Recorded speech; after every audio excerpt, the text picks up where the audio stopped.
અને ત્યાં ડૉક્ટર અચિંતન હતા. એમણે કહ્યું કે સ્વામીજીને આંખે મોતિયો આવી ગયો છે, તો હવે આ મોતિયો છે એટલે સ્વામીજીને આ તો બહુ સખત છે, 15 દિવસમાં ઓપરેશન કરી નાખવું પડશે. જો ઓપરેશન નહીં થાય તો મોતિયામાંથી ઝામર થઈ જશે. ઝામર થયા પછી આંખ ખલાસ, પછી અમે કંઈ નહીં કરી શકીએ. સ્વામીને કહ્યું તો સ્વામીની બહુ ઈચ્છા તો પહેલાં નહોતી કે હરિભક્તો બધા કાર્યક્રમ ગોઠવી દીધા હોય ને આપણે ન કરીને. મેં કહ્યું બાપા ઝામર થશે. એટલે સ્વામી પર તૈયાર થયા અને હોસ્પિટલમાં ટાઈમ અપાઈ ગયો, તારીખ નક્કી થઈ ગઈ, બધું થઈ ગયું. સ્વામી બોસ્ટન પહોંચી ગયા. બોસ્ટન પહોંચ્યા પછી સ્વામીએ કહ્યું કે આ મારું જે ઓપરેશન થશે એમાં સ્વામી કે કોઈ બાઈઓ આપણને, નર્સ આપણને અડે? એટલે બધા હરિભક્તો સ્થિર થઈ ગયા કે બાપા અહીંયા તો અમેરિકા દેશ કહેવાય, અહીં કોઈને ના કહેવાય નહીં. દેશમાં ના કહે છે તો આગા પાછા થાય છે ને. અમે ક્યાંક બહાર છીએ ને ટ્રેનમાં બસમાં થોડાક આમ આઘા કરીએ તો કેટલા લોકો ગુસ્સે થઈ જાય બહેનો બધા, તો કે અહીંયા તો કોઈને ના કહેવાય નહીં. તો બાપાએ કહ્યું કે પણ મારે આ થાય, શ્રીજીમાનો નિયમ તૂટે એ મારે નહીં ચાલે. પણ બાપા તમે તો બેભાન થઈ ગયા છો, તમને તો ભાન જ નહીં હોય, પછી કોઈ નર્સ અડી જાય તો શું વાંધો? સભાન હો તો બરાબર છે. સ્વામી કે હું જાગતો હું કે બેભાન હો, મને કોઈ સ્ત્રી અડવી ન જોઈએ. તો બાપા કે આ તો અહીંયા એવું નહીં થાય, આ તો થોડું તો આપણે અહીં ચલાવી લેવું પડશે. સ્વામી કે મારે ચલાવી લેવું નથી, મારે ઓપરેશન નથી કરાવવું. બાપા ઓપરેશન નહીં કરીએ તો આંખે ઝામર થઈ જશે ને આંખ જશે. શું કે હું બહેતર છે હું આંધળો થઉં, પણ મહારાજના નિયમ મારે મૂકવા નથી. આટલી તૈયારી જો આ દ્રઢતા હોય ને તો આપણને ભગવાન મદદ કરે છે. આ તો આપણે જ મિયા ફૂસકું થઈ જઈએ છીએ. કંઈક થાય ને કોઈ લગન બગનમાં જઈને કે સારું ત્યારે આજે ખાઈ લઈશ એમ કહીને ખાઈ લઈએ, પછી બીજું મિયા ફૂસકું. આ સ્વામી પ્રમુખ સ્વામી આજે દ્રઢતા રાખીને તો દ્રઢતા જોઈને મદદ કરે મુરારી. સ્વામી બાપાએ દ્રઢતા રાખી એટલે હરિભક્તો થયું કે આ તો બહુ ઉપાધિ આવી ગઈ. ડૉક્ટર અચિંતને વાત કરી. અચિંતન કે હું પુરુષ નર્સ ગોઠવીશ, પુરુષો જ આવે એવું કરીશ. અને એવું ગોઠવાયું. અને રોજ સ્વામીનું આવી રીતે ડ્રેસિંગ દરમિયાન પણ પુરુષો જ રોજ ડ્રેસિંગ કરે. એ વખતે સ્વામી ત્યાંથી નીકળતા હતા હોસ્પિટલમાંથી, અને સ્વામીએ કહ્યું કે આપણે બધાને પ્રસાદ આપીએ. અમારે સંતોલે લાડુડીનો નહીં પ્રસાદ આપે બધાને, કે પ્રસાદ આપીએ. તો બધાએ કહ્યું કે બાપા અહીંયા અમારે તો છે ને ચોકલેટ ને એવું આપવામાં આવે, અહીંયા લાડુડીમાં કોઈ રાજી ન થાય, અહીંયા તો ચોકલેટના બોક્સ ને એવું આપીએ. તો સ્વામી કહે લાડુડી સાથે આપણે ચોકલેટ ને પણ આપીએ. એમ કરીને સ્વામી નક્કી કર્યું. પછી ચોકલેટના બોક્સ બધા જે આપણે મદદ કરનાર ડૉક્ટરોને એની સાથે જે બધો સ્ટાફ જે બધા હતા, તો એનું ડ્રેસિંગ ને બધું કરનાર એને તો આપ્યા. પછી સ્વામી યાદ કર્યું કે ઓલા નર્સો છે કે જેણે આપણી મર્યાદા સાચવવા માટે હા પાડી દીધી કે ભલે અમે નહીં આવીએ ઓપરેશનની અંદર, અને આપણી રૂમ બાજુમાં પણ એ લોકો આવ્યા નથી, તો એ લોકોને ચોકલેટના બોક્સ મોકલાવો. તો એને મોકલી આવે ને તે બધાને આપવામાં આવ્યા. એટલે એ વખતે એ બહેનોએ કહ્યું, અમેરિકન બહેનોએ, કે અમારા જીવનમાં અમે પહેલી વાર પવિત્ર પુરુષ જોયા. જે કોઈ આપણા હરિભગત આપવા ગયા છે ને એને કહ્યું કે પહેલી વખત અમારા જીવનમાં અમે પવિત્ર પુરુષો જોયા. કે કેમ પહેલી આવું તમે કહો છો? કે અહીંયા મોતિયાનું ઓપરેશન કરાવવા કોણ આવે?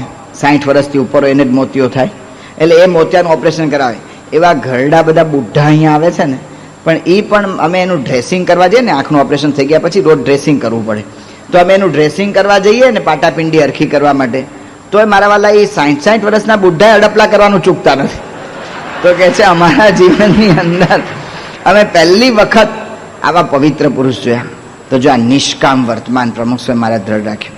પ્રમુખ સ્વામી મહારાજ કેવળ નિષ્કામ વર્તમાન દ્રઢ રાખે છે એની વિશેષતા નથી, પણ પ્રમુખ સ્વામી મહારાજને કોઈ સંકલ્પ થયો નથી, આ એની વિશેષતા છે. એની વિશેષતા છે. સ્વામી બાપા ઇંગ્લેન્ડમાં હતા અને ઇંગ્લેન્ડની અંદર ઓલો કાર્યો આપણે ત્યાં કામ કરતો હતો, બ્રહ્મબિહારી સ્વામી સાથે સંપર્કમાં આવેલો અને એને સ્વામી બાપાની ઓળખાણ કરાવી. તે પૂછ્યું કે આ પ્રમુખ સ્વામી મહારાજ આવો નિયમ સ્ત્રીનો કેટલા વર્ષોથી પાળે છે? એટલે એ વખતે બ્રહ્મબિહારી સ્વામી એવું કહ્યું કે સ્વામીજી લગભગ એમ કે 60 વર્ષથી પાળે છે. સ્વામીને એ વખતે 74 વર્ષ થયા હતા. સ્વામી કે એમ કહો કે 74 વર્ષથી પાળે છે. એને સંકલ્પ જ નથી થયો. સ્વામીને પૂછ્યું કે તમને કોઈ દિવસ સ્ત્રીનો સંકલ્પ થયેલો ત્યાં માયામી આગળ? તો સ્વામીને પૂછ્યું ટ્રિનિડાડમાં, સ્વામીને પૂછ્યું તો સ્વામી શું બોલ્યા? સ્વામી કે તિકાળ માએ નહીં. જો આ વિશેષતા છે. કેટલાક સંતો મળે છે બધા સ્ત્રીધનના ત્યાગી, આપણા પણ છે ને કેટલાક બીજાએ અત્યારના બધા સ્ત્રીધનનો ત્યાગ રાખે છે, કારણ કે બંડિયાનું એનાથી હાલ્યું તો આપણું હલાવી એવા છે બધા ઘણાય. તો એવી રીતે કહેવાનું શું છે કે આવી રીતે સ્ત્રીધનના ત્યાગી મળે છે, પણ સ્ત્રીનો સંકલ્પ ન થયો હોય એવો પુરુષ મળો અબ્દુલ્લા. એ નિષ્કામ વર્તમાનની યથાર્થતા છે. નિર્લોભ વર્તમાન સ્વામીજીના જીવનમાં જોઈએ છે. એક પૈસો પોતાને નામે નથી. આજે સંસ્થાના ધણી કહેવાય, પણ પ્રમુખ સ્વામીના નામે શું? કશું જ નહીં. એક પૈસો પોતે સાથે રાખતા નથી. હમણાં અહીંયા આવ્યા શિબિરમાં, ત્યારે આણંદથી અમને અમરીશભાઈ મૂકવા આવ્યા હતા. એ અમરીશભાઈ વાત કરી કે સ્વામી મેં જ ટિકિટ લીધેલી હતી. ટિકિટ આણંદથી સ્વામીને જવાનું હતું મુંબઈ, તો ટિકિટ લઈ લીધી, 7 જણની ટિકિટ લીધી. 7 જણની ટિકિટ લીધી તે ઓલી આપણે શું આરએસીમાં લીધેલી, એટલે આરએસીમાં મળેલી, એટલે કે તમારું રિઝર્વેશન છેલ્લે જ થાય અને ટ્રેનમાં તમે જાઓ પછી તમારા રિઝર્વેશનના પૈસા આપવાના થાય. એ આરએસીમાં ટિકિટ લઈ લીધી ને બધા એકદમ આનંદમાં આવી ગયેલા. હરિભક્તો બાપાને ટિકિટ આપી દીધી, બાપાને 4-6 સંતો અને બધા ઉપડ્યા, ફર્સ્ટ ક્લાસની ટિકિટ. અને આરએસી એટલે ઓલો ટીસી આવ્યો, એ કે લાવો પૈસા, કે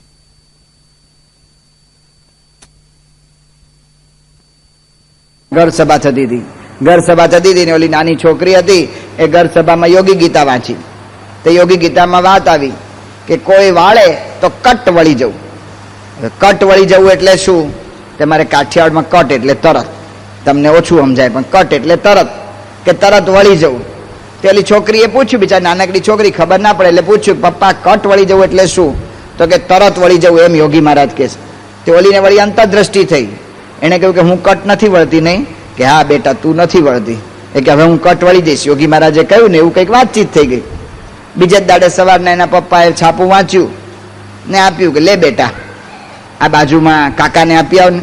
મને નહીં કહો, મોકલો બેઠો છે એને કયો. એના પપ્પાએ કોઈ કટ, ગઈકાલે વાત થઈ હતી, કટ કહ્યું એટલે તરત એને સ્ટ્રાઇક થઈ ગઈ કે મારે કટ વળી જવાનું છે, ઊભી જ થઈ ગઈ અને તરત છાપું આપી દીધું. એના પપ્પા લખે છે કે અમારા ઘરમાં અમારી છોકરી હવે કંઈ કામ ના કરે ને તરત એમ જ કહેવાનું કે કટ કે ને એટલે તરત કામ થવા માંડે. જો આ નાના બાળકોમાં કેટલા બધા સંસ્કાર પડે છે. તો એટલા માટે કહે છે કે આ ઘર સભા છે ને બહુ જ અગત્યની છે. આપણને એમ લાગે કે આમ સામાન્ય છે, પણ સ્વામી બાપાએ બહુ મોટી દયા કરી કે આપણને આ ઘર સભાની પ્રેરણા કરી. રોજ થોડી વાર 15-20 મિનિટ 25 મિનિટ ઘર સભા કરવી. આ ઘર સભાના પરિસંવાદમાં પ્રશ્ન છે કે ઘર સભામાં કોઈક ન બેસતા હોય તો, બધા ઘરના સભ્યો ન બેસતા હોય તો ન બેસતા હોય તો શ્રદ્ધા રાખીને રાહ જોઈ. અમારે લાખિયાણીના ઓધવજીભાઈ છે, ઓધવજીભાઈ એમણે પોતે જ વાત કરી કે હું ગઢડા મંદિરે સેવા કરવા જાઉં, સારંગપુર મંદિરે સેવા કરવા જાઉં, એટલે એના બૈરા કંટાળી જાય. કારણ કે સંતોની સેવા કરવા જાય ને, અમારે સંતો તો ભજન ભક્તિ કર્યા કરે ને રાતના 11-12 વાગ્યા સુધી રોકી રાખે. પછી ઘરમાં ઓલા પાછા જાય ને તો શું કે આના કરતાં સાધુ થઈ જાવ તો સારું, અહીંયા તમારે આવવું જ નહીં ઘરમાં પાછું, એવું લોકો કહે છે ને. મારે કાર્યકર્તાને રોજનો અનુભવ છે. તો કહેવાનું શું છે કે આને આવું કહે રોજ, અને એમાં વળી એને સાંભળ્યું કે ઘર સભા કરવી જોઈએ. એટલે એના બૈરાને કહ્યું કે આપણે ઘર સભા કરી. તેના પત્ની ના પાડી દીધી કે નવી લપ લાવશો નહીં મારા માટે, તમે આ બધી લપ નવી ઊભી જ કરો છો. પેલા પૂજા લાવ્યા ને પછી રવિ સભા લાવ્યા ને પછી આ ઘર સભા, આનું તમારે કઈ અંતર જ નથી આવતો ને હવે હું કાંઈ કરવાનું નથી, તમને મેં સ્પષ્ટ કહી દીધું. હવે આમને શ્રદ્ધા હતી, એકલા કરવાની. જો કોઈ ન ભળે તો કઈ ચિંતા કરવાની નહીં, આપણે આજ્ઞા શ્રદ્ધાથી પાળવી.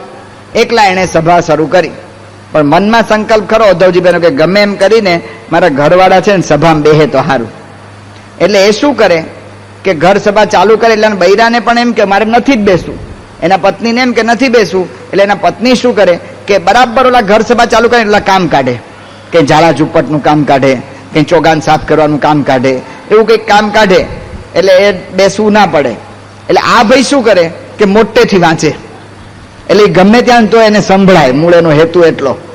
હવે એમાં શું થયું કે ધીમે ધીમે એમના પત્ની 1.5-2 મહિનો ગયો ને તો રોજ વાતો સાંભળે ને તે ગમવા માંડી કે વાતો છે તો સારી, આમાં મજા તો આવે છે, પણ હવે જો ઘર સભામાં બેસે તો એનો વટ ઉતરી જાય. એકવાર ના પાડી હતી ને હવે જો ઘર સભામાં બેસે તો એનો વટ ઉતરે. એટલે હવે કરવું શું? એટલે આ તો ઉદ્ધવજીભાઈની કીધેલી વાત કરીએ છીએ. તો ઉદ્ધવજીભાઈએ કહ્યું કે ઉદ્ધવજીભાઈ શું કર્યું, એના પત્નીએ શું કર્યું. એના પત્ની પછી તો છે ને ઓલું ઝાડા ઝુપટ ને બહારનું કામ ન કાઢે, એ ઘરમાં ઓલું શાક સુધારવાનું કે પછી ઓલું વીણવાનું કે એવું કામ કાઢે અને દૂર બેસે. એટલે એ બાને સંભળાય ને એમ કહેવાય ને કે હું ઘર સભામાં બેઠી છું, એમ પાછું કહેવાય ને. પણ ધીમે ધીમે એમના પત્નીને પછી મનાતો ગયો, મહિમા સમજાતો ગયો અને ઘર સભામાં બેસતા ગયા. એ ઉદ્ધવજીભાઈને આ સુખનો અનુભવ, શાંતિનો અનુભવ થયો. પ્રમુખ સ્વામી મહારાજની જન્મ જયંતિ 76મી હતી અને સુરતમાં એની ઉજવણી થઈ. ઉદ્ધવજીભાઈ અત્યારે સુરત રહે છે. એમણે સંકલ્પ કરેલો કે 76 વ્યક્તિને મારે ઘર સભા કરવાને એમણે કરી દીધેલા. જો આ ઘર સભાનો અનુભવ શ્રદ્ધા ના હોય તો ચિંતા ના કરી. કેટલાક એવો પ્રશ્ન પૂછે કે અમારા ઘર સભાની અંદર અમારા ઘરવાળા સત્સંગી નથી હોતા. ન હોય, બરાબર છે, તો એ કહે છે કે રામાયણ વાંચીએ કે ભાગવત વાંચીએ તો એ વાંચવું એમાં કંઈ વાંધો નહીં, થોડું ઘણું વાંચવું, આપણે નથી ત્યાં બધું એ વાંચવું, પણ સાથે સાથે આપણું પણ વાંચવું, એનાથી બધું થાય. ઓલા એક ભાઈ ભરતભાઈ શાહ, એના મમ્મી શિક્ષિકા હતા. ભરતભાઈ શાહના લગ્ન થયા અને પછી ઘરમાં પ્રશ્નો શરૂ થાય, કારણ કે શિક્ષિકાને એમ હોય કે હું ઘર જેમ સ્કૂલની પ્રિન્સિપાલ છું, મેં અહીંયા પ્રિન્સિપાલ છું, એટલે જેમ ત્યાં ટોક્યા કરે એમ અહીંયા બધાને ટોક્યા કરે, એટલે આ બધા પ્રશ્નો શરૂ થયા. હવે કરવું શું? ઘર સભા શરૂ કરી. ભરતભાઈ શાહ લખે છે કે જેમ જેમ મમ્મી ઘર સભામાં બેસતા ગયા એમ એમ એનો ગુસ્સો પણ બેસતો ગયો. તો થતું જાય. એટલે ઘર સભામાં ધ્યાન શું રાખવાનું છે કે સમયનું ધ્યાન રાખવાનું. એક તો પેલા જોઈ લેવું, કારણ કે બધાને નવી નવી ઘર સભા હોય ને બધાને એ વખતે ઓલી ટીવીની સિરિયલ જોવાનો રસ હોય ને તો એવો ટાઈમ પસંદ ન કરવો. બધાને શાંતિથી કંઈક ઓલું સામાન્ય કાર્યક્રમ હોય ને બધાને રસ હોય ત્યારે એવો પસંદ કરવો. પહેલા શરૂઆતની વાત છે, પછી દ્રઢ થઈ ગયા પછી એની મેળે બધું થશે, પણ એવી રીતે પસંદ કરવો. બધાને અનુકૂળ એવો ટાઈમ પસંદ કરવો અને એવો ટાઈમ પસંદ કરી અને ટાઈમની મર્યાદા બાંધવી. ઘર સભા 2-2.5 કલાક ન ચલાવવી. ઘણી વખત અમારે અમદાવાદની અંદર ઘર સભા નિયમ આપ્યો તો છોકરાઓ બધા સંતોને મળ્યા કે સ્વામી ખરી ઉપાધિ અમારે માથે નાખી દીધી. કે શું થયું? કે આ તમે આ ઘર સભા શરૂ કરી, ઘર સભાથી તો બધાને શાંતિ થાય. અરે અમારા ઘરમાં અશાંતિ થઈ ગઈ. કે શું અશાંતિ થઈ? કે અમારા ઘરની અંદર મારા પપ્પા એ ઘર સભામાં અમને બધાને બેસાડે છે, તો બરાબર તમારી આજ્ઞાથી એટલે બેસાડે. હવે પપ્પા શું કે છે કે તારો રાગ બરાબર નથી, તને ધૂન ના આવડે, ચાલ હું ધૂન ગાઉં. એટલે ધૂને પપ્પા ગાય. પછી કીર્તન, કે તમને કોઈને આવડતા જ નથી એટલે પપ્પા જ કીર્તન ગાય. બધું બેટિંગ એ ફિલ્ડિંગ ને બધું એ જ કરે, આખી ક્રિકેટની મેચ એ જ રમ્યા કરે. તો આ રીતે કે કીર્તન ને હું ગાઉં, પછી ધૂને હું ગાઉં, પછી કે વચનામૃત પોતે લઈને બેસે અને વચનામૃત લઈને બેસે અને 1.5-2 કલાક તમે લોકો નિરૂપણ કરો છો એમ નિરૂપણ કરે છે. એનો એ ચલો વાંધો નહીં, પણ નિરૂપણમાં પાછા શું કે જો મહારાજે શું કહ્યું કે રજોગુણ નહીં રાખવાનો, આ તું નવું પેન્ટ માંગે છે ને એ રજોગુણ છે, અને આ ફલાણું કરે છે ને આમ છે, એમ બધો ઉપદેશ અમારા પર ચડાવે છે. તો એ ઘર સભામાં અશાંતિ જ થાય. ઘર સભા કે આપણા જ્ઞાનનું પ્રદર્શન કરવા માટે નથી, ઘર સભા ઘરમાં સમ કરવા માટે છે. એટલે દરેકને વહેંચવું પડે કે ભાઈ ધૂન આ ગાય, પછી કીર્તન આ ગાય, વાંચવાનું આ કરે, એમ દરેકને વારા કરવાના. દરેકને એમાં ચાન્સ મળે, દરેકનું મહત્વ જળવાય. એવી રીતે જો રાખ્યું આપણી મર્યાદા પ્રમાણે, ક્યાંક આપણે પુરુષો અને બહેનોની મર્યાદા બધું આમ હોય છે કે બેના સસરા ને ઓલા પત્ની હોય, નવા વહુ હોય, તો બધું એ બધું મર્યાદા તો મર્યાદા પ્રમાણે, પણ દરેકને આવી રીતે ચાન્સ મળે એવી રીતે જો ઘર સભા કરી હોય ને તો વાંધો ના આવે. અને આ ઘર સભાની અંદર કેટલાકને પ્રશ્ન છે કે સ્વામી અમને સમય જ મળતો નથી. ધારે ને તો સમય મળે જ ગમે ત્યાંથી, ધારીએ તો જમવાનો સમય મળે છે કે નહીં. અને કદાચ કેટલાકને એવું છે કે અમારી શિફ્ટ બદલાતી હોય છે, તો શિફ્ટ બદલાતી હોય તો જેટલા જણ ઘરમાં હોય એટલા તો કરી નાખે, એટલા તો ઘરમાં સભા કરે. કેટલા આપણા હરિભક્તોએ કેવા કેવા પ્રયત્ન કર્યા છે. વડોદરાના એક આપણા હરિભક્ત સાહેબરાવ પાટીલ, હવે એની શિફ્ટ બદલાય તો સાહેબરાવ પાટીલે જ્યારે રાતની શિફ્ટ આવે ત્યારે બપોરના ઘર સભા કરે એના ઘરમાં, અને બપોરની શિફ્ટ આવે ત્યારે રાતના ઘર સભા કરે. કરવી છે, કારણ કે આના વગર મારા ઘરમાં શાંતિ થશે જ નહીં, એ નિશ્ચિત છે. એટલે ઘર સભા કરવી છે એવું નક્કી કરીને એવું કરે. તો આવું તો કેટલું એ કર્યું છે.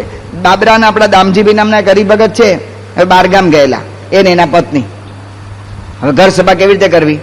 કારણ કે રાતના તો એમને બસમાં મુસાફરી ચાલતી હતી, તો 2 જણે વિચાર કરે કે આપણે 2 તો છીએ જ, ઘરમાં જે બેઠા હોઈએ છીએ એમ આપણે અહીંયા પણ બેઠા જ છીએ. તો યોગી જયંતિ નિમિત્તે જે કંઈ મુખપાઠ કરેલો તે ધૂન પ્રાર્થના કરીને એક જણ સ્વામીની વાત મુખપાઠ બોલી ગયા અને એક જણ વટનાથ બોલી ગયા, એમ કરીને ઘર સભા કરી. એટલે ધારીએ ને તો ગમે ત્યાં ગમે તે રીતે ઘર સભા થાય, પણ આપણને મનાવવું જોઈએ કે આ ઘર સભા કર્યા વગર છૂટકો જ નથી. કારણ કે આપણને તો એટલા બધા અનુભવ થાય છે. જે કોઈ હરિભક્તો મળે છે ને એને ઘર સભાનો અનુભવ આપણે પૂછીએ તો બધા જ વાત કરે કે સ્વામી આનાથી એટલાય પ્રશ્નો ટળી ગયા. છોકરાને સંસ્કાર પડે, મા બાપને આવી રીતે પ્રશ્ન થતો હોય તો ઝઘડા બગડા ઓછા થઈ જાય, ઘરમાં આર્થિક પ્રશ્નો હોય એમાંય ઘર સભા મદદ કરે છે. ટેન્શનમાં માણસ આવી જાય છે અને ટેન્શનમાં આવે ત્યારે કશું સૂચતું નથી, ત્યારે રાહત ઘર સભામાંથી મળે છે. આવા કેટલા પ્રશ્નોનો ઉકેલ ઘર સભા છે. છેલ્લી એક વાત કહીને પૂરું કરીએ. સંતો વાત કરે છે કે એક ગામ હતું ને ગામમાં એક વૈદ હતા, અને એક વૈદ હતા. હવે વૈદ બિચારા મારા જેવા બહુ ભણેલા નહીં, પણ ભગવાનમાં શ્રદ્ધા રાખીને દવા દારૂ કરે. એટલે જે કંઈ દવા એની આગળ એક જ દવા હરડે, અને જે કોઈ આવે ને એને હરડે આપે. તે ગમે તે પ્રશ્ન લઈને આવે ને એને હરડે આપવાનો આવો એનો રિવાજ. અને પાછા વખાણ કરે ને લોકોને વાત કરે કે ભાઈ જો મારી આગળ છે ને બધા જ પ્રશ્નોની દવા છે. અને એમાં એવું થયું કે એક વખત રાજા ને રાણીને ઝઘડા થયા. તે રાજા ને રાણીને ઝઘડા થયા એટલે રાણી અબોલા લઈ લીધા, રાજાના મહેલમાંથી બીજા મહેલમાં જતા રહ્યા, અને રાણી બોલે એવું ન રહ્યું. રાજાને બહુ મુશ્કેલ કે આને હવે સમજાવે કોણ? એની દાસીઓ અને બીજા બધા માણસોને મોકલ્યા. રાણીએ તો હઠ લીધી હતી, ન માનવું એટલે ન જ માનવું, હવે એના ઘરમાં હું પગ ના મૂકું, હવે આમાં કરવું શું? તે રાજાએ કહ્યું કે ઓલો આપણો વૈદ રોજ કે કરે છે, ગમે તે પ્રશ્નોનો જવાબ મારી પાસે છે, તે એને પૂછો ને. એટલે એની આગળ ગયા, વૈદની આગળ, કે ભાઈ આનો કોઈ જવાબ ખરો? તો કે આ છે ને. કે શું? કે હરડે, સબ દર્દો કી એક દવા.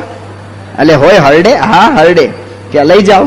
રાજાને ત્યારે ગરજ હતી એટલે રાજાએ પછી લઈ ગયા ઓલા એના સેવક રાજાના, ને હરડે આપી કે રાજા સાહેબ આ દવા આપી છે. રાજાને ગરજ હતી એટલે રાજાએ લીધી.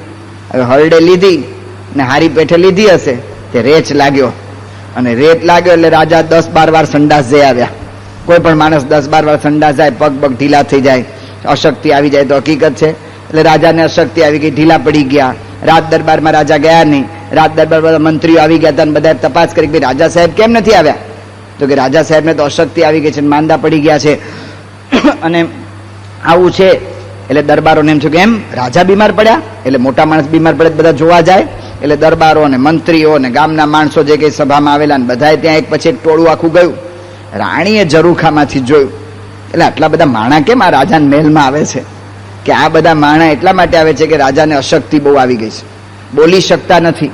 એમાં કોક વળી વચ્ચે કહેનારો હશે ને એને થોડું ઉમેર્યું કે આ છેલ્લી અવસ્થા જેવું લાગે છે, કારણ કે બોલતા નથી, ચાલતા નથી, આમ ઢીલા ઢબ થઈને પડ્યા છે. એક તો રાજાને મનમાં પ્રશ્ન હતો ને દેહમાં પ્રશ્ન આવ્યો, એટલે ઢીલા ઢબ થઈ ગયા હોય કે ઢીલા ઢબ થઈને પડ્યા છે. રાણીને થયું કે જો રાજા દેહ મૂકી દેશે ને તો ભારે થશે, એટલે તરત એના મહેલમાંથી ઉતરીને રાજાની સેવામાં પહોંચી ગયા. પગ પગ દબાવ્યા કે જે કંઈ પાવાનું કરવાનું હશે, મગનું પાણી બાણી બધું પાયું કર્યું, બોલા છૂટી ગયા. રાજાને મનાઈ ગયું કે આ વૈદ હાચો છે, જે બધી દવા છે ને એ દવા બધી આ બરાબર જ બતાવે છે. એમાં એવું થયું કે બીજે દિવસે બીજા થોડા વખત પછી સામેનો રાજા સૈન્ય લઈને આવ્યો. હવે સામેનો રાજા સૈન્ય લઈને આવ્યો અને એનું સૈન્ય મોટું હતું. રાજા તો ગભરાઈ ગયો કે મારા વાલા એની પાસે તો 500-600 જેટલા સૈનિકો લાગે છે ને આપણી આગળ તો માંડ 300 જેટલા છે, તો હવે શું કરવું? રાજા એટલો બધો મૂંઝાઈ ગયો કે આની સામે લડવું કેવી રીતે? સૂઝ્યું ને એટલે પેલા વૈદને પૂછો ને. તે વૈદને પૂછ્યું કે આનો કોઈ ઉપાય ખરો? કે આ ખરો ને? કે કયો? કે હરડે. એટલે હરડે ઉપાય? કે હા હરડે. અને એમ કરી અને વૈદને કહ્યું એટલે એને 300 પડીકી આપી દીધી, દરેક સૈનિકને પડીકી આપી દીધી. હવે એમાં એવું થયું કે રાવલા સામેના રાજા હતા, એણે નક્કી કર્યું કે ભાઈ આ રાજાની આગળ સૈન્ય જે છે એની સંખ્યાબળ જોવા દે, પછી જો લડીએ ને તો આપણે બરાબર લડી શકીએ. એટલે એણે શું નક્કી કર્યું? આ જૂના જમાનાની વાત. એટલે એણે એવું નક્કી કર્યું કે સવારના પોરમાં બધા પાદરે સંડાસ જવા આવે, એટલે એની સંખ્યા ત્યાં ગણી લેવી જોઈએ કેટલા સૈનિકો છે. એટલે એણે નક્કી કર્યું, ઝાડ ઉપર 5-10 માણસોને બેહાડી દીધા કે સંખ્યા નક્કી કરજો. અને ઓલા બધા સૈનિકોએ ઓલી હરડે લીધેલી, એક સૈનિક 5-7-10 વાર તો જાય જ, એટલે ઓલી તો સંખ્યા ગણાય જાય. તો ઓલાએ સંખ્યા ગણી કે 1500-1800 જેટલું તો ઓછામાં ઓછું છે. ઓલો રાજા કે એમ આપણું તો 600 નું જ સૈન્ય છે, હાલો બીજે જતા રહીએ. તે બધા જતા રહ્યા, તે બચી ગયું આખું રાજ્ય. તો કહેવાનું શું છે, એમાં વૈદની આગળ એક જ દવા હતી કે સબ દર્દો કી એક દવા. એમ આપણા માટે ઘરનો પ્રશ્ન હોય, છોકરાનો પ્રશ્ન હોય, સાસુનો પ્રશ્ન હોય, વહુનો પ્રશ્ન હોય, આર્થિક પ્રશ્ન હોય, દુકાનનો પ્રશ્ન હોય, કોઈ પણ પ્રશ્ન હોય ને એક જ દવા છે, ઘર સભા. એ જો કરશું તો આપણને ઘર શાંતિ થશે. તો આપણે એવું કરી શકીએ. મહારાજ સ્વામીને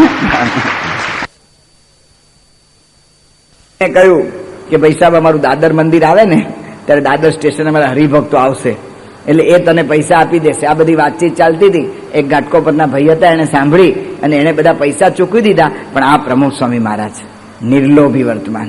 મહારાજે કહ્યું એટલે પૈસાનું રાખવાનું નહીં, પણ એટલું જ નથી.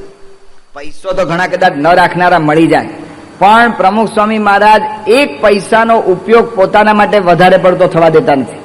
દેહ છે એટલે રાખવું પડે, બાકી એક પૈસાનો ઉપયોગ નહીં. લંડનમાં 1974ની સાલમાં બાબા પધાર્યા હતા. એ વખતે સ્વામીને દાંતની 77ની સાલ 77ની સાલમાં ત્યાં પધાર્યા હતા, ત્યારે સ્વામીને દાંતના ચોકઠા નહોતા, એટલે દાંતના સ્વામીને પાયોરિયા થઈ ગયેલો. અને પાયોરિયા થયેલો એટલે ડૉક્ટરે સલાહ આપેલી કે તમારે રોજ સળીથી દાંત ખોતરીને એકદમ સાફ કરી નાખવાના. એ સલાહ આપવામાં આવી હતી. એટલે સ્વામીને સળી આપવામાં આવતી હતી. ઇંગ્લેન્ડની અંદર 1 પાઉન્ડની 100 સળી આવે, એટલે આપણી ભાષામાં વાત કરીએ તો 1 રૂપિયાની 100 સળી, એવી સળીઓ તૈયાર જ મળે. એટલે રોજ સેવક સ્વામી જમી લે ને એટલે 1 સળી હાથમાં આપે. એક દિવસ એવું થયું કે પેલા સેવક આમ સળી આપતા હતા, તે સળી આપીને તે સળી આપતા આપતા હાથમાંથી પડી ગઈ એટલે એને તરત બીજી સળી કાઢી. 1 પૈસાની 1 સળી, નીચે પડેલી સ્વામીને અપાય, તરત બીજી કાઢી. સ્વામી કે એમ નહીં, નીચા વળો, ઓલી સળી ગોતો, આ ઠાકોરજીનો બગાડ ન થાય. આપણે આ ધર્માદો લખીએ છે ને, 1 પૈસાનો ઉપયોગ સ્વામી કરે છે.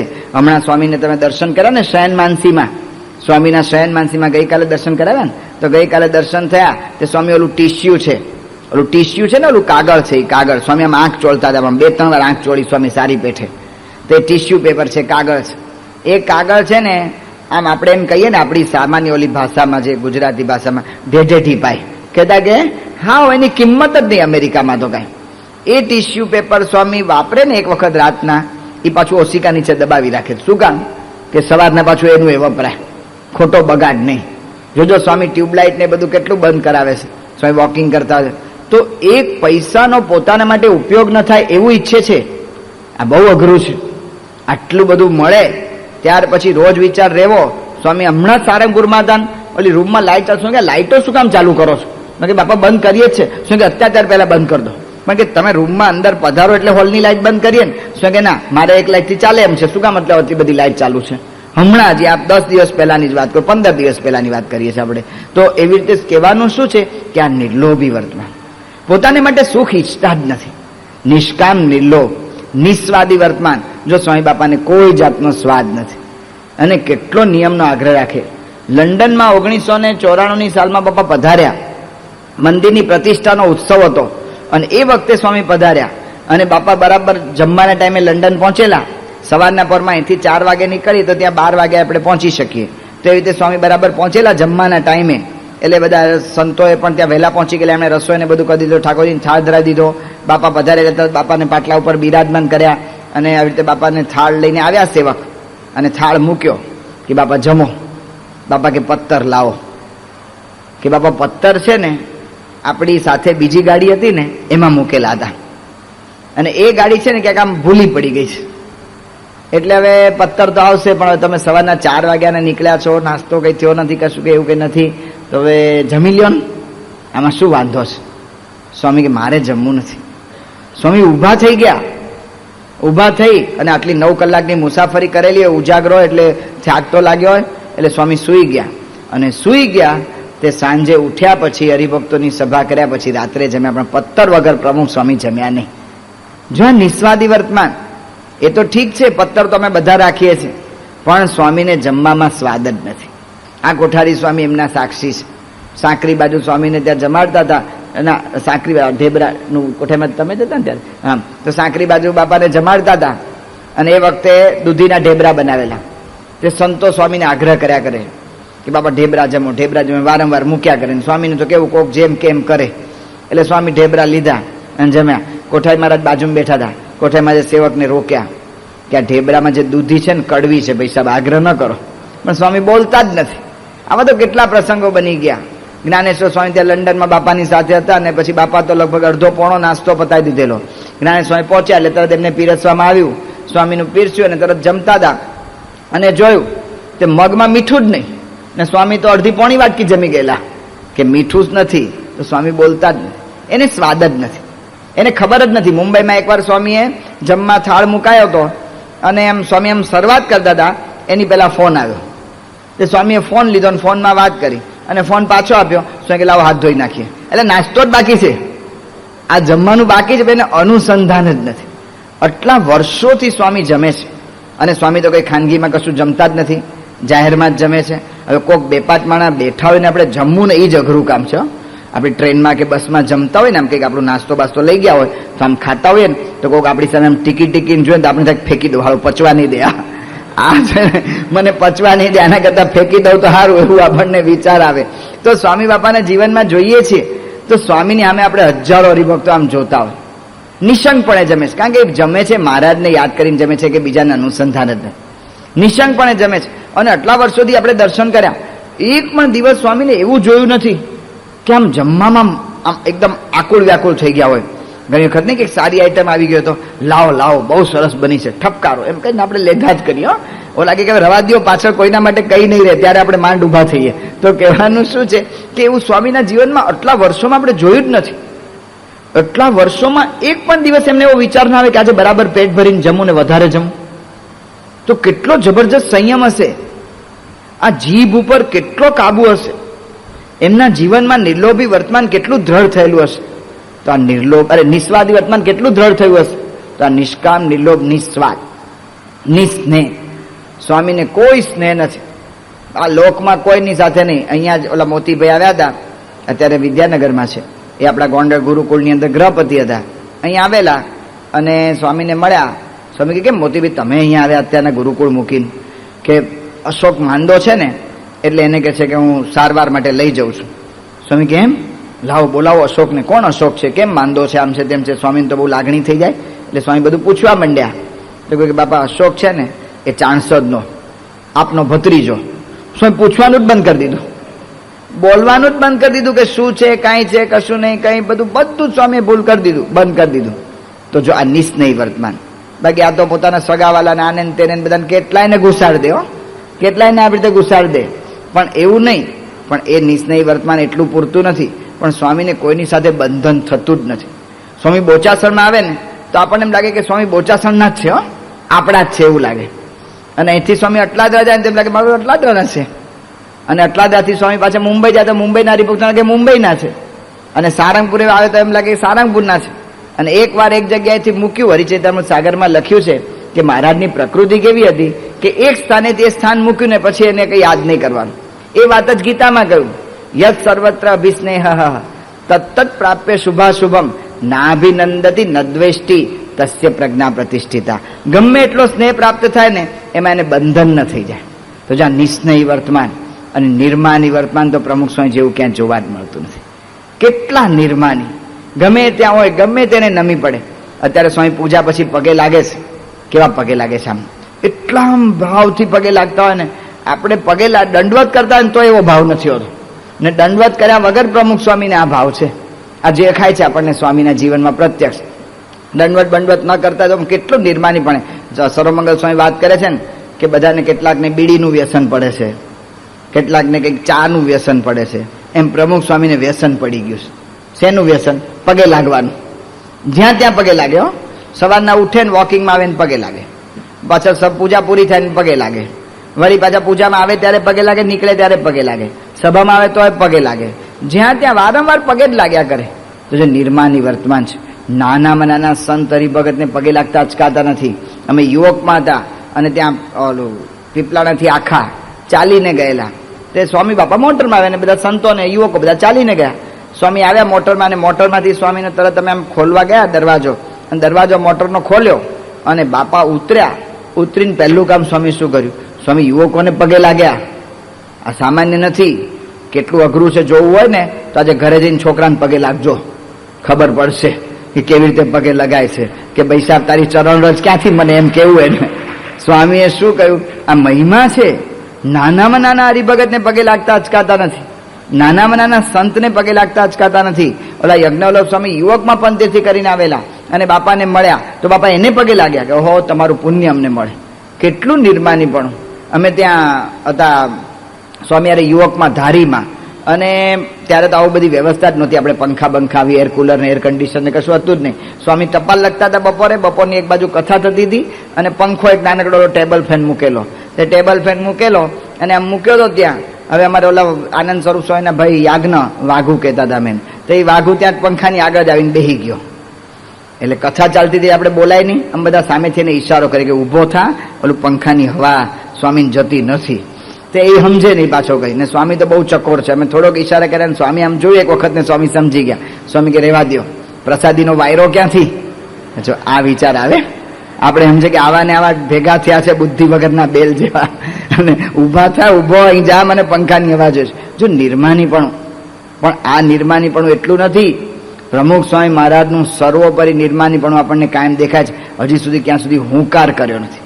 જોજો બીજા મહાત્માઓની કેસેટો સાંભળજો, મહાત્માઓની વાતો સાંભળજો. આ દુનિયાની અંદર 6 અબજની વસ્તીમાં એક પણ મહાત્મા એવો નથી કે જેને હુંકાર ન કરતો હોય. પ્રમુખ સ્વામીની કેસેટો સાંભળો, એમની બધી જ કેસેટ રેકોર્ડ થાય છે.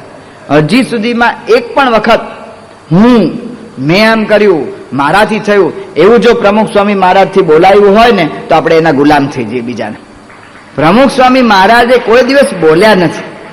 કેટલું એમને ભગવાનનું કરતાપણાનું અનુસંધાન છે, કેટલો એમને ગુરુનો આવી રીતે મહિમા છે. હું કંઈ છું જ નહીં એવું કાયમ એમને રહ્યા કરે છે. આ નિર્માની વર્તમાન. તો જો મહારાજ આપણને આ લક્ષણ બતાવે છે, આપણે એટલા માટે આ વાત કરીએ છીએ, શાસ્ત્રોમાં જે કંઈ લક્ષણ કયા છે આ ગુરુમાં પ્રત્યક્ષ દેખાય છે. એનો જો મહિમા સમજાય તો આપણનું કામ થાય. તો મહારાજે કહ્યું કે ઇન્દ્રિય અંતકરણની ક્રિયાને દાબીને વર્તતા હોય, પંચવર્તમાને યુક્ત હોય અને ભ્રમરૂપ થઈને પરબ્રહ્મને ભજતા હોય. તો ભ્રમરૂપ થઈને પરબ્રહ્મને ભજતા હોય, આપણે જ્યાં સુધી ભ્રમરૂપ ના થાય ને ત્યાં સુધી એનો ખ્યાલ જ ના આવે. પણ સામાન્યતા આપણે જોઈએ કે ભ્રમરૂપ થઈને પરબ્રહ્મને ભજતામાં બે વાત દેખાય છે કે એક તો એને માન અપમાનમાં જેને સ્થિરતા રહે ને એને એ ભ્રમરૂપ, માન અપમાનમાં સ્થિરતા. આ કોઠારી સ્વામી અહીંયા છે, 74ની સાલનો એમને અનુભવ છે. આપણે વિચાર જ કર્યા કરીએ કાયમ આ પ્રસંગ જોઈએ ત્યારે કે કેવી રીતે વર્તાતું હશે. 74ની સાલમાં પરમ પૂજ્ય પ્રમુખ સ્વામી મહારાજ પહેલી વખત યોગીમાં ધામમાં ગયા પછી પહેલી વખત વિદેશ યાત્રાએ જતા હતા. દેશમાં બહુ સ્વામીનું મોટી વાતો થયેલી ને એમ તેમ થયેલું કે આવી રીતે સ્વામી બાપા બહુ મોટું કાર્ય કરશે ને ડંકા વગાડશે ને આન તેન બધું. જોમો કેન્યાટા એરપોર્ટ ઉપર કેન્યાની અંદર સ્વામીનું પ્લેન ઉતર્યું અને એક પોલીસ લશ્કરી અધિકારી કે પોલીસ અધિકારી આવ્યા ને એણે કહ્યું કે પ્રમુખ સ્વામી કોણ છે? એટલે મારા જેવું રાજી રહે કે જોજો કેટલું સરસ સન્માન, પ્લેનમાં સન્માન કરવા આવી ગયા. એણે કહ્યું કે જો ભાઈ પ્રમુખ સ્વામી કોણ છે? કે આ પ્રમુખ સ્વામી. કે પ્રમુખ સ્વામી મહારાજને આ કેન્યાની ધરતી ઉપર ઉતરવાનો કહેતા કે પગ મૂકવાનો અધિકાર નથી. પતી ગયું, બધા તો સ્થિર થઈ ગયા. 15 મિનિટ પછી પાછો આવ્યો કે પ્રમુખ સ્વામી મહારાજ એકલા નહીં, પ્રમુખ સ્વામી મહારાજ એન્ડ પાર્ટી, આ જે 10-12 સંતો હારે છે ને જે 2-5 હરિભક્તો છે ને કોઈ ઉતરી નહીં શકે. કેવી દશા થાય. ઓલો વરરાજા ગયો ને માંડવે, અને માંડવે વરરાજા જાય અને બધું બેન્ડ વાજા વાગતા હોય ને માંડવે બરાબર વરરાજા પહોંચી જાય અને એ વખતે ઓલું પોંખવાનો સમય જ હોય અને ત્યાં ખબર પડે કન્યા ભાગી ગઈ છે. હવે શું કરવું? માંડવે 2 બસને લઈને જાનમાં ગયા હોય ને ખબર પડે. આ એવી દશા થઈ. ડોક્ટર સ્વામી કહે છે કે હું સ્વામીજી સાથે હતો, ઉતરેલી કઢી ઉપર દિવેલ પીધું હોય ને એવું મારું મોઢું થઈ ગયું. આ શું કરવું? આ પરિસ્થિતિ એવી હતી કે પાછા જવાનું આપણું કેટલું મોટું ભયંકર અપમાન. અને એ વખતે સ્વામીજી પોતે સ્થિર રહ્યા, જરા પણ દુઃખ નહીં. પાછા ફરતા હતા સ્વામી અને સ્વામીએ સંતોને ભેગા કર્યા કે આવો સંતો વાતો કરી. સંતોને એમ કે ખાનગી કરવાની છે ઘણી વખત નહીં, આપણે કંઈક આમ તૈયાર થઈ ગયા હોય શિબિર બિબિરમાં જવા માટે, આપણને ઓલા હરિભક્તો લીધા વગર જતા રહ્યા હોય ને પછી આપણે ગોષ્ઠી થોડી કરી કે આપણે એમ કેવું કે શિબિરની તારીખ બદલાઈ ગઈ છે અને આપણને બીજી શિબિરમાં બોલાવાના છે એવું કંઈક કહી દેવું, પણ ગામમાં કોઈને ખબર ના પડી જોઈએ કે આપણને લીધા વગર જતા રહ્યા છે, નહીં તો આપણું ખોટું દેખાશે. એવી કંઈક ગોષ્ઠી કરીએ એટલે કે એવી કંઈક ગોષ્ઠી કરશે તે બાપાએ ભેગા કર્યા. બાપા કે એક રહ્યા ગઢવી હતા. આ તો વાર્તા શરૂ થઈ ગઈ. સ્વામી કે એક રહ્યા ગઢવી હતા, એને ખાવાનાની ઘરે તકલીફ. હવે શું કરવું? એને વિચાર એવો આવ્યો કે મારું માન સચવાય અને મારું ખાવાનું બચે, એમ બે કેવી રીતે કરવું? ભીખ માગું તો ખરાબ કહેવાય. એમાં એને તો બુદ્ધિશાળી હતા એટલે વિચાર કર્યો કે મહેમાન ગતિએ જઈએ ને તો બે થાય. દરેકને ઘેર મહેમાન થઈને રહેવાનું એટલે આપણું માને સચવાય ને ઘરનું ખાવાનું બચે. એટલે રહ્યા ગઢવી કોકને ઘેર 2 દાડા ને કોકને ઘેર 3 દાડા, એમ જુદા જુદા ગામ બધે ફરીને આવ્યા. મહિના પછી પાછા આવ્યા. હાશ 60 ટંકનું બચાવી દીધું. 2 વાર જમવાનું એક માણસને, એટલે 60 ટંકનું બચે કે 60 વખતનું ખાવાનું બચાવ્યું. રાજી થઈ ગયા, આમ શાંતિથી બેઠા હતા. એટલે વારમાં ડેલી ખખડી કે રહ્યા ગઢવી છે કે છું કે મને ઓળખ્યો કે ઓળખું જ ને, તમારે કે 3 દાડા રહેલો છું કે બસ એટલી જ ઓળખાણ આપવાની હતી. જુઓ આ તમારા ગામની બાજુમાં છે ને ગ્રેટ બોમ્બે સર્કસ આવ્યું છે, તમારા આખા ગામના અમે 60 જણા ટ્રેક્ટર ભરીને આવ્યા છીએ, એટલે બપોરે જમવા આવશું, ખાવાનું તૈયાર કરી દેજો, અમે જઈએ છીએ. હવે 60 જણનું બનાવવું પડે ને, ઘેર જમી આવ્યા હતા એટલે તે 60 જણનું ખાવાનું બનાવ્યું, બધાને જમાડી દીધા. પછી રહ્યા ગઢવીના પાડોશી આવ્યા. એટલે રહ્યા ગઢવી તમે દેખાતા નતા, ક્યાં ગયા હતા? ક્યાંય નહોતો ગયો, અહીંનો અહીં જતો, મને કહેશો જ નહીં બહાર ગયો તો, એમ કહેતા જ નહીં કે રહ્યા ગઢવી ક્યાં ગયા હતા? કે ઠેર ના ઠેર. તો સ્વામીએ અત્યારના આપણને આ પ્રસંગમાંથી હસવું આવે છે, એ પ્રસંગ સ્વામી એ વખતે યાદ કર્યો. કોણ યાદ કરી શકે આવા હાસ્યનો પ્રસંગ? કોણ યાદ કરી શકે? જેને ભગવાનને જેને અપમાન ન લાગ્યું હોય ને એ યાદ કરી શકે. આ સ્વામીની મહિમા છે. એને માન કે અપમાન લાગતું નહીં, કારણ કે પોતે અખંડ આત્મા રૂપે વર્તે છે. કોઠારી સ્વામી ડાયરી આપેલી ને ડાયરીમાં લખવાનું કહ્યું. હું તો ડાયરી ફેંકું, ડાયરા લખવાના ટાઈમ છે અત્યારે. આ જોન હું થયું, પણ સ્વામીએ લખી આપ્યું કે આપણે આપણને આત્મારૂપ માનીએ તો માન અપમાન ક્યાં રહે છે. જોજો આવું લખી આપ્યું. આ આત્મા રૂપે વર્તે છે, બ્રહ્મ રૂપે વર્તે છે, આપણને દેખાય છે સામાન્ય. આ સંતના તો દર્શન આપણા ભાગ્યમાં હોય જ નહીં. આ તો એમની કૃપા દ્રષ્ટિથી દર્શન થાય છે. એને અખંડ આત્મા રૂપે સ્થિતિ છે. બાયપાસ સર્જરી સ્વામીની કરવાની હતી, એન્જિયોગ્રાફી માટે નક્કી થયેલું, અને એન્જિયોગ્રાફીનું ઓપરેશન શરૂ થયેલું, બાયપાસનું ઓપરેશન નહીં. એન્જિયોગ્રાફી બાયપાસનું ઓપરેશનમાં હું બહુ વિજ્ઞાનમાં સમજતો નથી, પણ સામાન્ય લૌકિક ભાષામાં વાત કરું કે આપણા પાણીમાંનું પાઇપલાઇન હોય ને, એ પાઇપલાઇનની અંદર કચરો ભરાઈ જાય તો શું કરો? કચરો ભરાઈ જાય તો સળી લઈને ગોદાવાનું, એને થોડો ધક્કો મારવાનો. સળીઓ અંદર નાખીએ ને ધક્કો મારીએ એટલે કચરો નીકળે તો પાણી બરાબર જાય. એમ આપણી લોહીની નળીમાં કોલેસ્ટ્રોલ નામનો કચરો ભરાઈ જાય છે. એટલે એન્જિયોગ્રાફી એટલે એને ધક્કો મારે.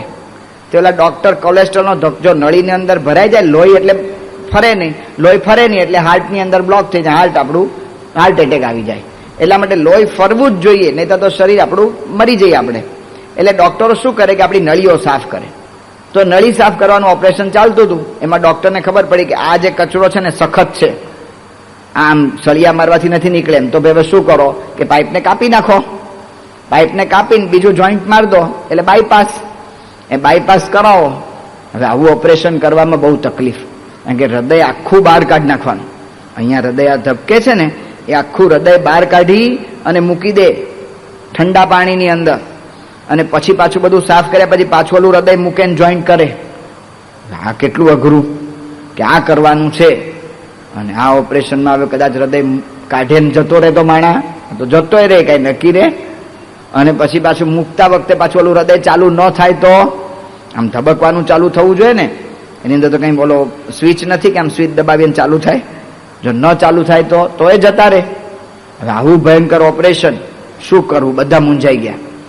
એટલે બધાએ બાપાને પૂછ્યું કે બાપા બાયપાસનું ઓપરેશન કરવાનું ડોક્ટરો કહે છે, કરાવીએ, હવે શું કરવું? તો બાપાએ શું કહ્યું? બાપા કે કરી નાખો. એકદમ સાહજિકતાથી. કેટલું સાહજિકતાથી કે આપણે નાસ્તો કરી લીધો ને કોઈ કહ્યું કે હમણાં ભજીયા નવા કર્યા છે, જમશો કે લાવો. જેટલું આપણે સાહજિકતાથી કહીએ ને એટલું જ સાહજિકતાથી બાપા બોલ્યા. બાપાને કોઈ ફિકર જ નહીં હોય. આપણને વિચાર આવે કે એમને આવું બાયપાસનું ઓપરેશન થાય છે, પછી શું થવાનું છે. તો એક પરિપત્ર કે એક કંઈ કાગળ તો લખે ને કે મને આમ થાય તો મારું આમ કરજો તેમ કરજો. એવું વિચાર જ નહીં. પોતે અખંડ આત્મા રૂપે વર્તે છે. હું મારું જે કંઈ થવાનું છે કશું થવાનું જ નથી, ભગવાન મારા છે, અને થાય તો પણ વાંધો નથી. એવી રીતે અખંડ આત્મા રૂપે આ સ્થિતિ સ્વામીની દેખાય છે. જો આ બ્રહ્મરૂપ થઈને પરબ્રહ્મને ભજતા હોય એવા સંતને મહારાજ કહે છે કે દેવ જેવા ન જાણવા. આ ઇન્દ્ર ચંદ્રાદિક બધા દેવો છે ને એના કરતા આ સંત અધિક છે. એવા સંતને મનુષ્ય જેવા ન જાણવા. એવા સંતને સાક્ષાત ભગવાનની પેટે સેવા કરવા યોગ્ય જણાય. એટલે કે શું થયું? શ્રીજી મહારાજની જેમ પ્રમુખ સ્વામી મહારાજની સેવા કરવી જોઈએ એમ શ્રીજી મહારાજ કહે છે. આ શ્રીજી મહારાજ કહે છે કે પ્રમુખ સ્વામી મહારાજના દર્શન થયા ને એટલે સાક્ષાત શ્રીજી મહારાજના દર્શન થયા. એવો કેફ આપણને ચડવો જોઈએ, એવો વિચાર આપણને આવવો જોઈએ. જે કોઈ પૂર્વેના ભક્તો થયા છે ને એ બધાના દર્શન આપણને આમાં થાય છે એવું ડોક્ટર સ્વામી આપણને સમજાવે છે. હકીકત છે. 74ની સાલમાં બાપાનું ઓપરેશન થયું, અરે બાપાનું અપમાન થયું, બાપાને જરાય અપમાન લાગ્યું નહીં. યોગી મા તુકારામની વાત કરતા તુકારામને ગધેડે બેસાડ્યા અને બધું કર્યું તો તુકારામને અપમાન નહીં લાગેલું. તો તુકારામ પ્રમુખ સ્વામી મહારાજમાં દેખાયા કે નહીં? દેખાયા કે નહીં? તુલસીદાસજી એક વખત જમવા ગયા હતા એક જ્ઞાતની અંદર અને મોડા પહોંચ્યા હતા. જૂના જમાનાની વાત એટલે પડીઓ વેચાઈ ગયા હતા અને દાળ આવી. દાળ શેમાં લેવી?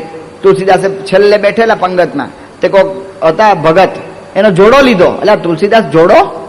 ત્યારે તુલસીદાસ શું બોલ્યા? તુલસી જાકે મુખન સે ભૂલે નિકસે રામ, તાકે પક્કી પહેન્યા મેરે તન કી ચામ. કે જેના ભૂલથી પણ રામનું નામ નીકળે ને તો મારા ચામડી એને ઉખાડીને આપી દો. આવો મહિમા. સ્વામી બાપા સારંગપુરમાં દંડવત કરતા હતા, સંતો પાથરવા માંડ્યા રજે. સ્વામી કે રહેવા દો, અહીંયા સંતો ચાલતા ચાલતા હોય છે ને તો એની પ્રસાદીની રજ ક્યાંથી? જો આ તુલસીદાસના દર્શન પ્રમુખ સ્વામીમાં થયા કે નહીં? કોઈ પણ ભક્તોના ગમે તે લક્ષણ લાવો. હમણાં અક્ષરધામની અંદર આવો ભયંકર આતંકવાદ થયો અને આતંકવાદની સામે બધાની તત્પરતા હતી કે પ્રમુખ સ્વામી શું બોલે છે.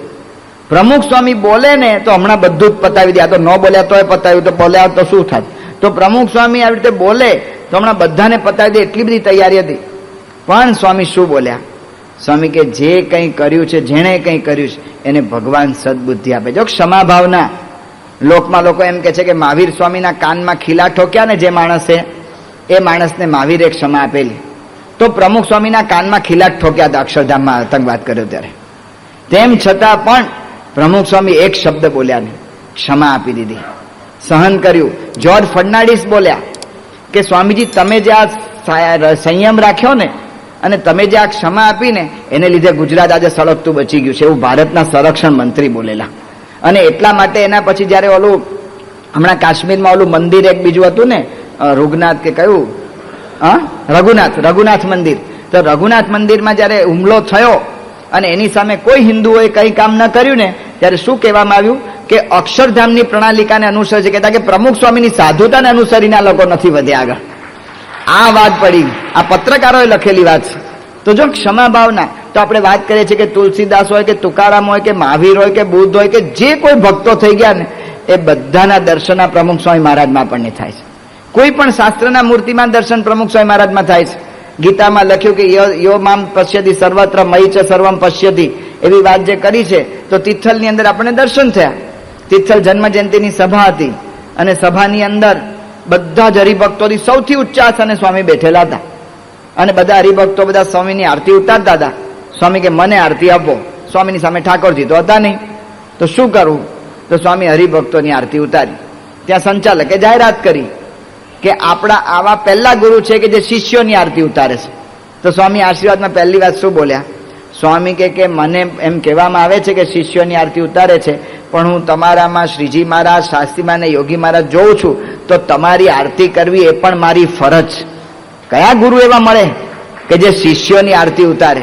જો ગીતાની અંદર કહ્યું કે જે મને બધામાં જુએ છે ને એ આવી રીતે આરતી ઉતારે, તો ગીતા મૂર્તિમાન થઈ કે નહીં? આ મૂર્તિમાન ગીતાનું સ્વરૂપ પ્રમુખ સ્વામી થયા કે નહીં? હવે આવા ગુરુ આપણને મળ્યા છે. શ્રીમદ ભાગવત કો, ઉપનિષદ કો, વચનામૃત કો, ગમે તે ગ્રંથ કો, એ દરેક ગ્રંથના આવી રીતે જે કંઈ આદર્શો લખ્યા છે ને, એ બધા જ આદર્શો આપણને પ્રમુખ સ્વામી મહારાજ જેવામાં દેખાય છે પ્રમુખ સ્વામી મહારાજની અંદર, તો એનો આપણને કેફ ચડવો જોઈએ. આ કેફ નથી ચડતો ને એટલે પછી ઓલા વાઘરણ વેડા થાય છે કે મને કોણ મળ્યા છે. એનો જો એક વખત વિચાર શરૂ થઈ જાય ને કે હું સામાન્ય નથી, હું આવી રીતે રાજાનો છોકરો છું, મારે જેમ તેમ ખવાય નહીં, જેમ તેમ બોલાય નહીં, જ્યાં ત્યાં કરાય નહીં. ગુણાતાંશ વાતમાં લખ્યું રાજાનો છોકરો હોય, પછી એટલે આપણે પ્રિન્સ ચાર્લ્સનો છોકરો હોય, હવે એ ઓલી પાણીપુરીની રેકડી ઉપર ઉભો રહેતો હશે, એ ઉભો રે ભાઈ રાજાનો છોકરો છું, રેકડી પર મારે ન ઉભા રહેવાય. એમ જ્યાં આપણને ખબર પડે કે હું સામાન્ય નથી, મને પ્રાપ્તિ થઈ, મને પ્રાપ્તિ આવી મોટી થઈ ગઈ છે પ્રમુખ સ્વામી મહારાજની. એ પ્રાપ્તિનો જો કેફ ચડે ને તો એની મેળે આપણા બધા અંગો બદલવા માંડે, અંગો આપણા બદલાવા જ માંડે, એનાથી આપણને ફેર પડવા જ માંડે. અને એટલા માટે સ્વામી કહે છે કે તો સત્સંગ થાય તો ક્યારે થાય? કે જ્યારે મહિમા યથાર્થ સમજાય ત્યારે.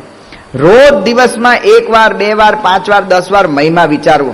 હમણાં કહ્યું ને સહજ ભક્તિ, ખાતા ખાતા વિચારવું કે મને મોટા ગુરુ, મને ગુરુ મળ્યા છે ને સામાન્ય નથી મળ્યા. હાલતા ચાલતા વિચાર કરો કે મને પ્રાપ્તિ બહુ મોટી થઈ ગઈ, હું ન્યાલ થઈ ગયો, હું કૃતાર્થ થઈ ગયો. આ કૃતાર્થપણાનો વિચાર હોય ને તો વ્યવહારમાં આપોઆપ અંગ બદલાતું જાય, આપોઆપ બદલાતું જાય. મારા જે મધ્યના 13મા વચનાથમાં મેં જ કહ્યું કે આ દાદા ખાચરનો દરબાર, આ ઓસરી, આ કશું જ મને દેખાતું નથી. મહારાજ કે મને દિવ્ય તેજોમય જ બધું દેખાય છે અને તમે પણ અક્ષરધામમાં જ બેઠા છો, પણ તમારા સમજ્યામાં પરિપૂર્ણ આવતું નથી. અને જ્યારે સમજ્યામાં પરિપૂર્ણ આવશે ને ત્યારે કામ ક્રોધિક જીત્યામાં સહેજે પ્રયાસ નહીં પડે.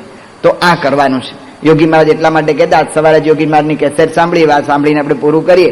યોગી મહારાજ આજે જ આપણે સાંભળ્યું, બાપાએ વાત કરી કે ભાવનગરમાં વજેસી દરબાર, એને દરબારોની મીટિંગ બોલાવી, તે પછી બાપુ બાવળાની તમાકુ અને હોકો ભરે અને બાપુ ફૂંક લે અને પછી બધા દરબારોને દે.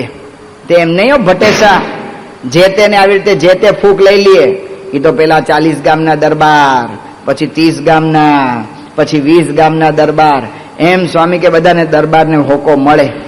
તે હોકો મળે તે એક હાથીના ગરાસિયા હતા 2 ગામના, અને એને હોકાની ફૂંક મળી. મહન સ્વામી કહે છે કે પ્રસાદીની થતી થતી છેલ્લે સુધી પહોંચી, ઓલો છેલ્લો બેઠો હોય, કેટલું થૂકનું લેયર ઉપર ચોટી ગયું હોય, તો એને ફૂંક મળી. એને ફૂંક મળીને બાપા કે કેફ ચડી ગયો, તે ગામમાં બધાને મારે ને ધૂળે દે. એટલે હું છે કેમ બહુ ફાટ્યો ફૂલ્યો ફરસ? કે મને 1800 ગામના ધણી વજેસી એની હોકાની 2 ફૂંક લીધી છે, એનો આટલો બધો કેફ ચડી ગયો. એમ યોગી મહારાજ કે આપ તો બધા રડાઈ કરે, મારા દીકરાને નોકરી નથી મળતી, મારા દીકરાને લગ્નનું થતું નથી, મારું આમ ચાલે છે. યોગી મહારાજ કે કોણ આપણા ગુરુ? એનો કેફ રાખવો. અને ગુરુના ગુણ નથી આવ્યા, શાસ્ત્રીમાં જ આપણા ગુરુના ગુણ નથી આવ્યા તો શિષ્ય ક્યાંથી થયા? માટે બાપા કે બળ ભરી વાત મુખે કરવી, મોડી વાત કેદી ન ઉચરવી, મુખો મુખ થઈ ઓળખાણ, કોઈ વાત ની ન રહી તાણ, આ સમામાં આપણા તુલ્ય, બીજા ભાગ્યશાળી માનો જ ભૂલ્ય. લખેશ્વરીને શેઠિયા તો બાપા કે તમે છો, અને બીજા તો ગરીબને રાખ છે. તો આવી આપણને પ્રાપ્તિથી જેનો જો આવો કેફ રહે, એનું અનુસંધાન આપણી દિવસની દરેકે દરેક ક્રિયામાં રહે કે મારા ગુરુ પ્રમુખ સ્વામી મહારાજ છે, મારાથી આ ન થાય. જો આટલું થાય ને તો એની મેળે પરિવર્તન થવા માંડે, તો એવું આપણું પરિવર્તન થાય ને રીતે આપણા જીવમાં સત્સંગ થાય. મહારાજ સ્વામીને પ્રાર્થના સહેજાન સ્વામી.